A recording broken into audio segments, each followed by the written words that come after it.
En RDC, on connaîtrait peut-être la cause des inondations meurtrières qui ont frappé la capitale Kinshasa cette semaine.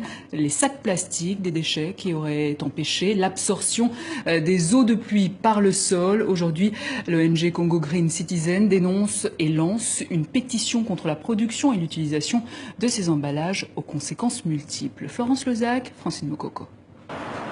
2 jours après les inondations mortelles qui ont touché Kinshasa, les déchets en plastique qui s'amoncellent dans la ville sont pointés du doigt. Bouteilles, sachets et autres ordures sont trop nombreux pour permettre au sol d'absorber correctement les eaux des pluies, faisant ainsi sortir les rivières de leur lit.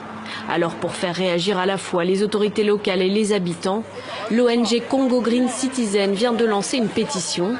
Objectif, 100 000 signatures pour une prise de conscience. On attend des autorités qu'ils soutiennent et qu'ils encouragent des projets dans le sens de la production d'emballages biodégradables. Parce que c'est avec ça que ça va réduire l'utilisation du sachet, la nécessité du sachet. On a l'impression que ça fait partie du décor naturel de notre ville, alors que ce n'est pas le cas. Il faut absolument que la population aussi s'amende un tout petit peu, qu'ils adoptent de nouveaux comportements vis-à-vis de ce problème. Pourtant, la gestion des déchets à Kinshasa avait connu un progrès sensible ces dernières années.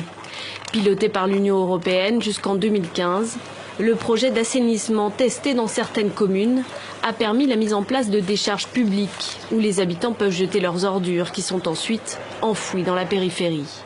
Mais depuis que l'Europe a passé le relais aux autorités locales de Kinshasa, les dysfonctionnements se multiplient. Lorsque nous étions pris en charge par l'Union européenne, tout allait bien. Mais depuis que l'hôtel de ville a pris le relais, nous ne sommes plus payés. Et la collecte d'ordures ne se fait plus régulièrement. Voilà pourquoi la décharge a débordé. Autre crainte actuelle, que ces décharges à ciel ouvert fassent ressurgir des infections qui avaient très fortement baissé ces dernières années.